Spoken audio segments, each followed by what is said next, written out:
accidentally taught Seabat to my roommate's parrot. My roommate doesn't know yet. I am so dead. My roommate is out of town camping until the end of the weekend and he's going to attack me when he finds out. Okay, so we all know the story with Seabat, no need to go into that. My roommate is out of town for a week, and I have the whole apartment to myself. 4 days ago, I, 29, asked my girlfriend, 29, if she would like to enjoy some delicious fun time while blasting Seabat. She and I are both super weird and are open to doing this kind of dumb stuff. To no surprise, she laughed and said yes. I just thought it would be fun to experience. To my surprise, it really wasn't as weird as I thought it would be. It might be that the love I have for her is so powerful, that it left only about 5% of my brain power focusing on the dolphin sounds in the background. The next day we decided to go at it again, only this time Seabat was a surprise for her. After a few minutes of kissing, I turned on the music and we both started laughing hysterically before getting it on. I even lasted longer than the day before, which I now regret.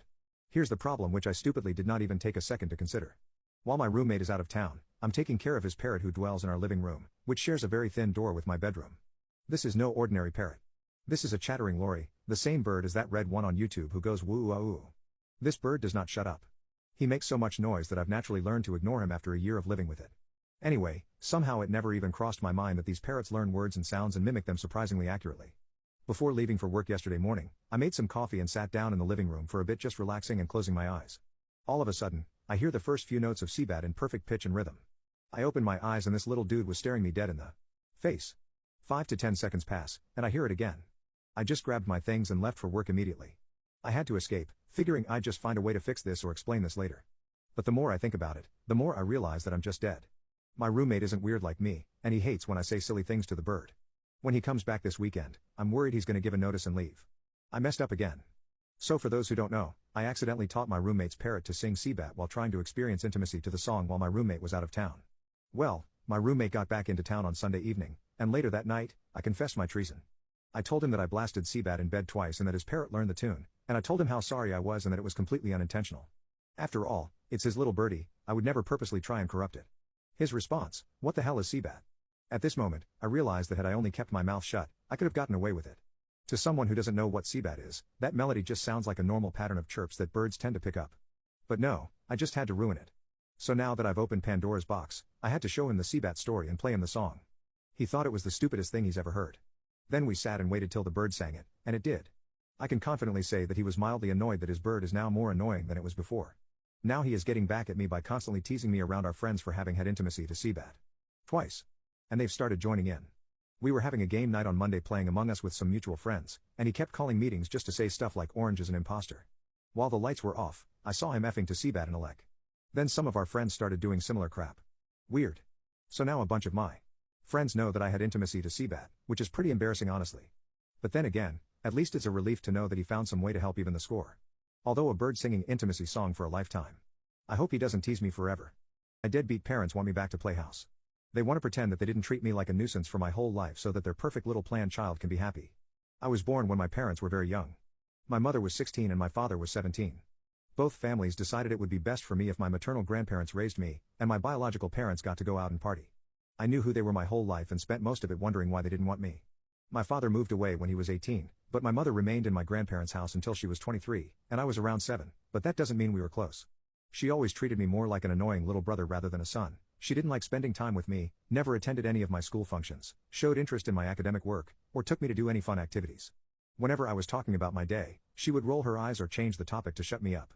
When she moved out, I barely saw her, she just came to family gatherings and said an awkward hi and did not even look at me. It hurt even if by that point I already considered my grandparents to be more my parents than her. My father was still living away, they weren't together at this point, but would come once or twice a year to visit his own family around the holidays and always made it a point to visit me and take me to do some sort of fun activities like going to the cinema or my favorite restaurant, things like that.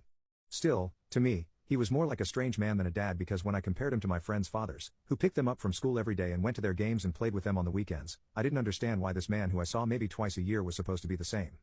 Fast forward to a year ago. My father moved back to the same city where we live. He tried to hang out with me more often, but I wasn't really interested, although sometimes I complied. He made a bedroom for me in his home. Behind everyone's back, both my parents had started hanging out and a couple of months later, they announced they were dating. It was a shock. They asked me to move in with them to my father's apartment which I refused but they argued that we could finally be a family.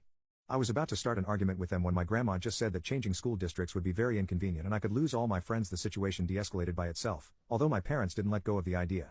My parents asked for me to spend more time with them, and this was particularly frustrating because even though I never had any particular tension with my father, I most definitely did with my mother.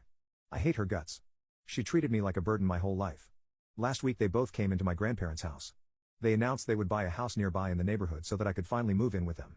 I immediately said no, and when they said that changing schools would no longer be an issue, I found myself in a corner. I said that was never the problem and that I just simply don't see them as my parents and don't want to live with them.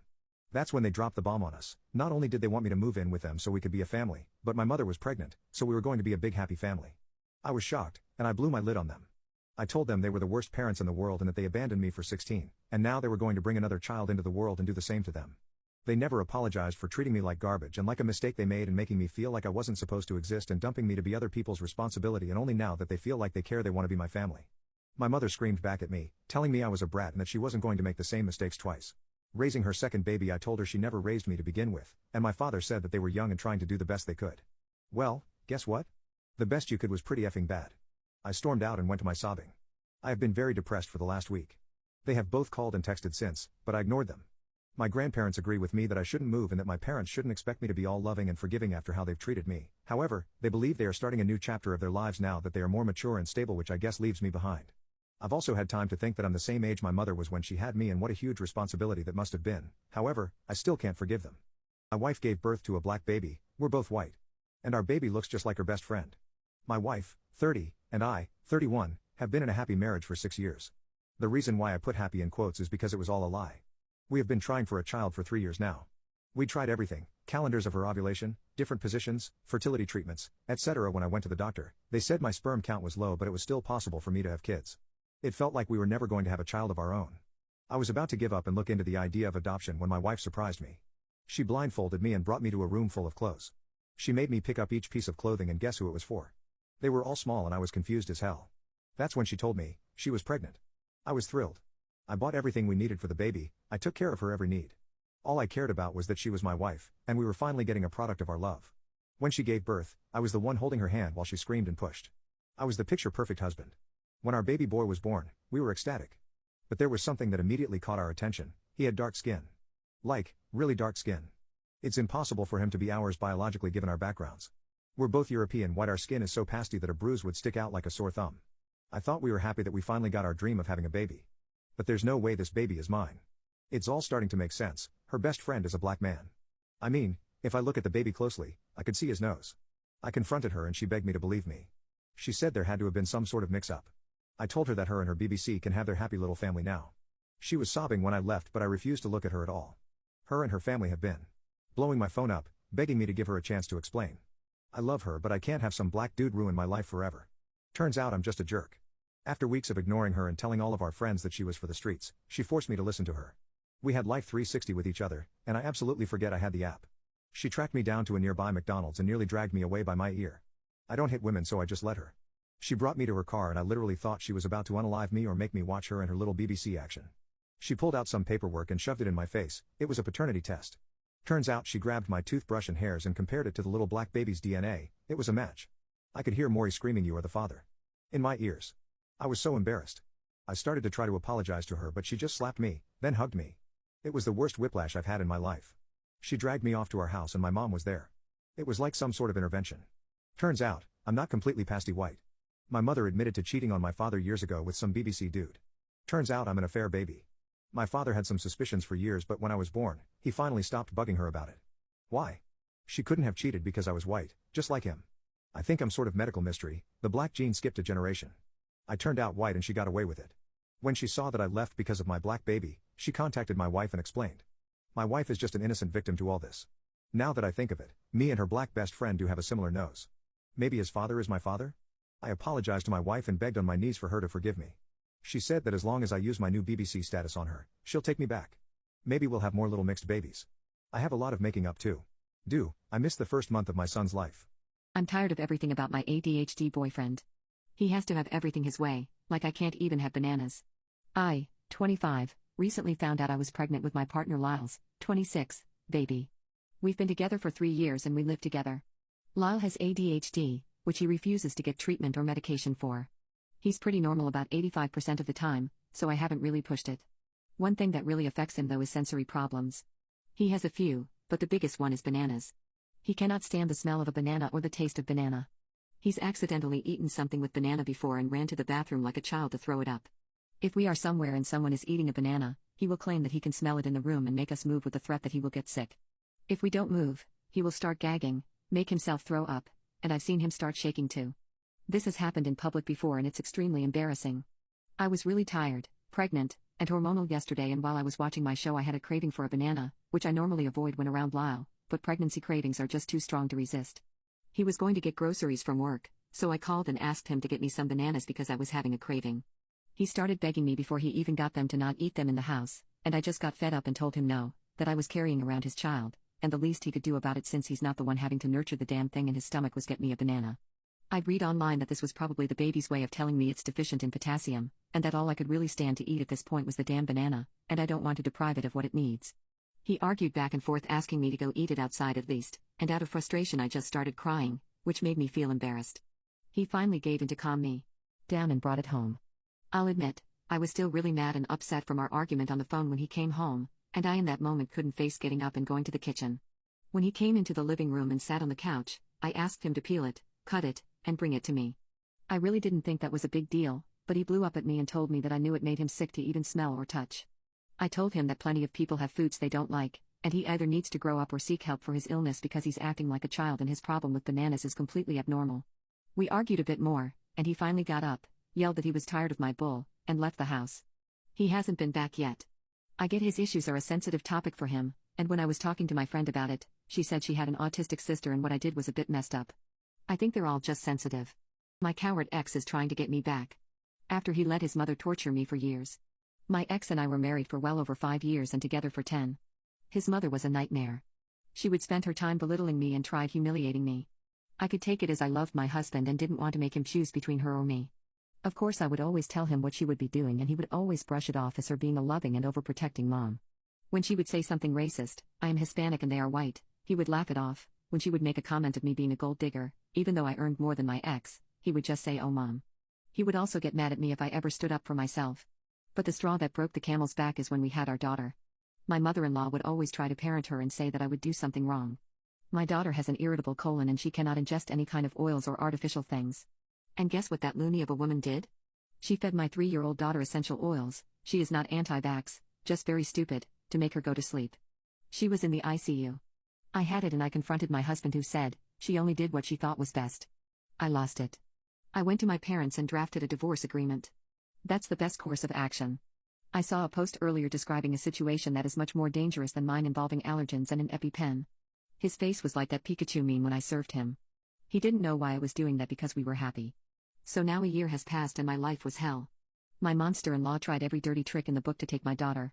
To name a few, she accused my brother of inappropriately touching her, she accused me of neglect, she accused me of taking substances and leaving them in reach of a toddler. I take thyroxine for heaven's sake. She accused me of endangering my daughter by leaving a random man in my house, and the list goes on.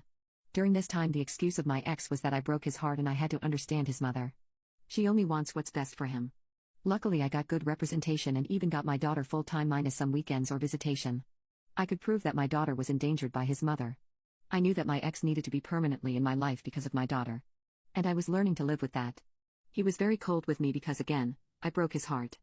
Now 2 things have come together. My ex-brother-in-law got married to an African-American woman, so of course my ex-mother-in-law flipped. I started dating again. My ex-brother-in-law is a great guy and he actually stood up for his wife. Go figure, it is possible. I stay in contact with him because we are friends and he was a mediator and fought with his brother quite often. So my brother-in-law actually stood up for his wife and my ex-husband got his panties in a twist. My brother-in-law basically opened his eyes to how crappy he was being. And that their mom treated me the same way she treated his wife. And finally my dense ex started understanding. The guy I am seeing is great. I have even met his parents and his mother is normal. She treats me like a human being and has invited me already to many family functions and tries to make me and my daughter feel welcomed. My ex got wind from the situation through a mutual friend and guess who is now flipping his crap? He started bringing flowers and chocolate, I don't even like chocolate, to pick up our daughter. He sends me cards and texts with hearts and who knows what. Yesterday was the best thing. My daughter was at my mother's place and I was at home with my boyfriend. He appears in front of my door crying and clutching my engagement ring begging me to come back. I said no and that he should go away. He wouldn't and started demanding that I come out to talk to him. My boyfriend told him that he would call the police, and in his pathetic fashion he threatened to beat my boyfriend up. I closed the door and let him pound sand. Today he picked up my daughter for a day trip, and when they came back my daughter was asking if I loved my boyfriend more than her. Now I am at a loss to what to do. I already told my daughter that it was impossible because my love for her is infinite and there is nothing bigger than infinite. But now I know that my ex is trying to make my daughter hate me. I am at a loss because I won't use my daughter as ammunition. But also, what the hell am I supposed to do? I will never return to that man, but I can't take away the father of my daughter. Do you guys have any advice? I don't care if he wants me back. I don't love him anymore and will never get back together with him. Staying for the sake of our daughter would not make sense, as it has been proven that kids grow up happier in divorced homes than unhappy homes. I tried talking to my husband when we were still married and he would always brush it off. He would brush off everything his mother did. I complained to him and told him we needed to go to therapy, which he declined. He has his daughter on the weekends. The court gave me majority custody because of his mother. I followed some advice you guys gave me and we sat down with my daughter to chit-chat. We knew we couldn't prompt any kind of responses by asking overly specific questions as per her therapist. So my mother asks my daughter, let's call her Kat, Kat, what do you and Daddy talk about? And Kat just listed many toddler things like she talks about kindergarten, games, etc. When I was kind of relieved that comment my ex made yesterday may just be a one-off, came the big bomb. He also shows me pictures of houses and tells me I can have now 2 rooms with loads of stuff. I ask if her dad is buying a new house. Nope. Turns out that Nut wants to take my daughter out of the country. He shows her pictures of beach houses and even bought her a bag so she can put her stuff inside it. Which explains why so many of her clothes have gone missing. At first I thought that maybe my ex hadn't told me yet because it hadn't come through. But no, he told my daughter to keep this as a secret because mommy would get sad if she knew that daddy was going away. I didn't have enough evidence to request an ex-parte, also known as emergency child custody. So my lawyer and I had to work on steps to prevent child abduction. We got a custody decree that included provisions including passports, travel restrictions, etc. We also had to be very wary of the signs. He in fact quit his job, and on a realtor's page, I saw that he was putting his mother's house on sale. That, in my daughter's words, was all we needed to notify law enforcement for them to keep an eye out. I couldn't prevent my daughter from seeing her father. We tried to continue business as usual without my daughter feeling something was up. I got a call from the police department regarding the passport situation. My daughter's passport had expired very recently, 5 years validity. My ex-husband had tried to request a passport for my daughter without my knowledge. Which was stupid because even without the decree, I had to be present or submit a notarized document of me stating that he could request the passport. After that, things actually went very fast. He was investigated because he violated the decree, and it was found out that mother-in-law had bought 3 tickets with no return date to Mexico. I could request an ex-parte. After a crap ton of documents, I submitted it. In most cases, the judge will evaluate behind closed doors. We had the hearing yesterday. It takes usually 10 to 20 days, which was very good for me. At the moment, I have sole custody for my daughter. This is all temporary. My ex has visitation rights if I was present, but he can't take her anywhere. This is once the investigation of him is closed. I was cursed out by my ex and ex-mother-in-law, and they said they will try to contest this, but they have no leg to stand on. My daughter will continue in therapy. Especially after this. I will not prohibit him from seeing her, but he needs help. My husband didn't feel attracted to me because I was too overweight, but then I lost 200 pounds and now he can't get enough of me. I used to weigh more than 300 pounds and was miserable, but now I'm down to 180 and I barely have to lift a finger as the pounds keep dropping. On my 21st birthday, I was hit by a drunk driver and got paralyzed from the waist down. It ruined my life. I went from being a tri-sport athlete to a cripple, from a happy girl with a bright future to a source of pity. In those first years when I was wheelchair-bound, my entire life centered around my newfound disability. I fell into a long spell of depression, and even had to drop out of college once my grades dropped. This period lasted 2 years, but it was enough for me to gain over 100 pounds, which I wouldn't be able to lose for a long time. Even when I finally came out of my depression, being in a wheelchair made it impossible for me to change my sedentary lifestyle and lose any weight. If anything, I got heavier. By the time I was 30, I weighed almost 300 pounds. It wasn't all bad though, as those years helped me find an extremely loving husband who became the light of my life. However, my weight remained a constant emotional drain. I felt ashamed to look at myself in the mirror and my self-esteem hit an all-time low. I avoided family photos, always trying to be the one to take the photo so that no one could immortalize my shame in a family album. It got so bad that I bought a matte screen protector for my phone so that I couldn't even accidentally catch my own fat face staring back at me. The only way I could cope with my weight was to ignore it, but I would soon come to regret this decision, especially after discovering just how effortless it would be for me to undo all my troubles, if only I put the effort into figuring out how. When my husband and I finally decided we were ready to have kids, I was initially elated because my doctor said that even paralyzed women can still get pregnant and have children with minimal extra risks, but my hopes fell when I learned that my obesity meant that my husband and I would probably be unable to conceive. We tried anyway, and my doctor wound up being right, and so I fell into another long spell of depression that raised my weight to 310 pounds. I felt like Jabba the Hutt.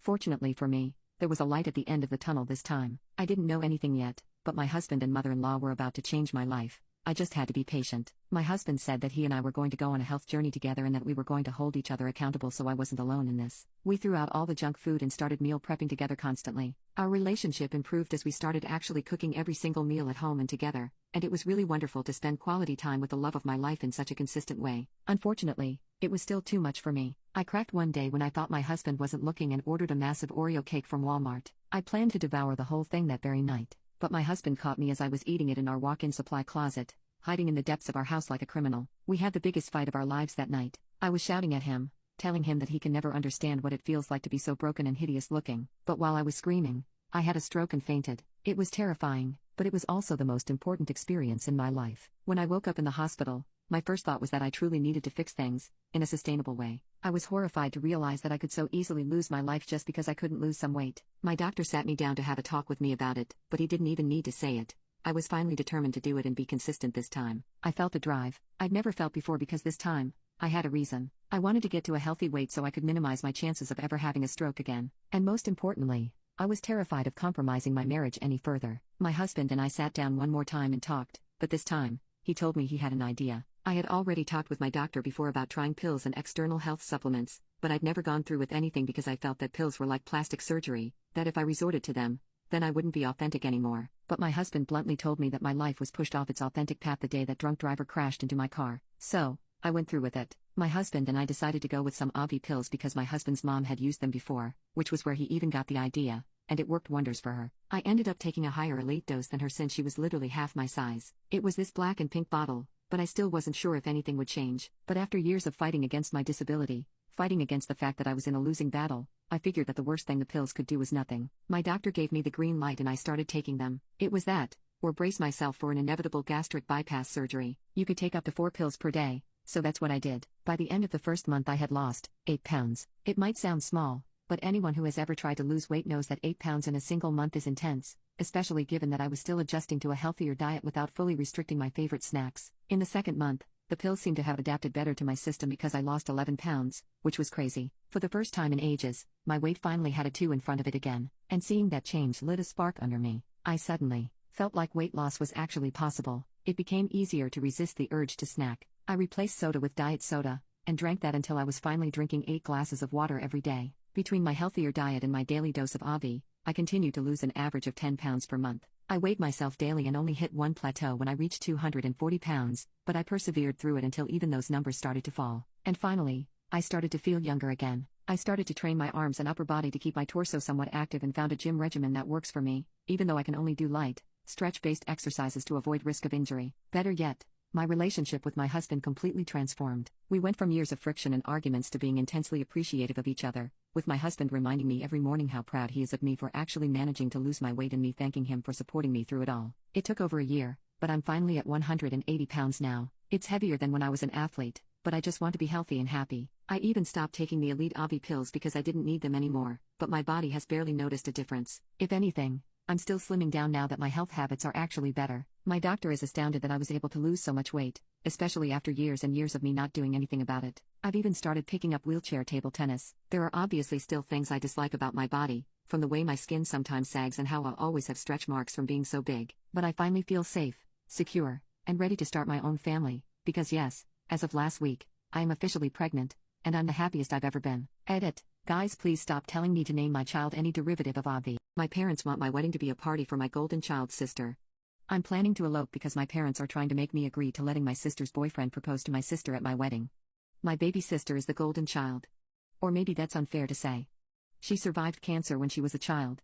It was the darkest period of my parents' life. I don't remember much of it because my parents shielded me from the horrific truth. I knew she was sick and I remember all my childhood spent in hospitals, but never did I know that my sister almost died until many, many years later. I was 12 and she was 10. After she beat her sickness, she became the obvious favorite in the house. She got everything she wanted and sometimes it was at my expense. I resented that, but I always heard that I was a naughty girl for being jealous of my hero sister. My sister grew up to be a brat. Now 20 years later she's still bratty, although we get along a lot better than when we were teenagers/young adults. My wedding is in July. Neither my fiancé nor I have the money for a big wedding. We settled for small wedding, 30 people, at my fiancé's grandparents who have a beautiful house with lake view. My parents, when they heard this, said no way and offered to pay for a bigger wedding and better venue. We didn't agree at first, but later we did not want to disappoint them. It seemed like it was important to them. Last week my mom invited me over.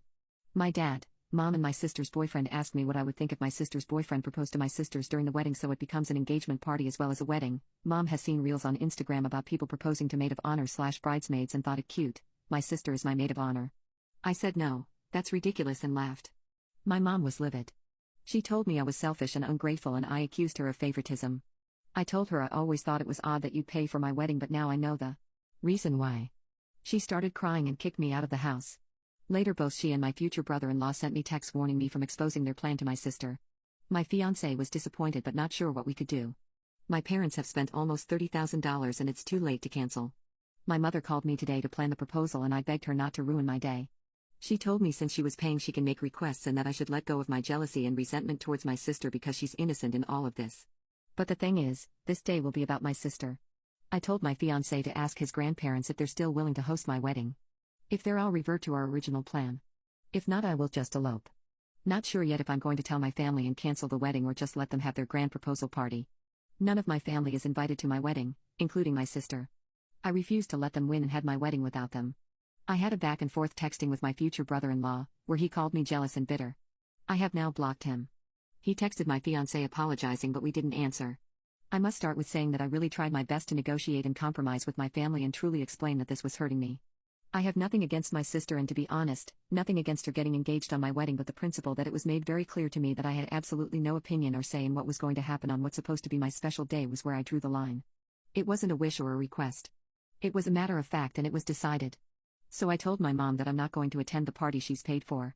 Maybe they should just make it an engagement party instead.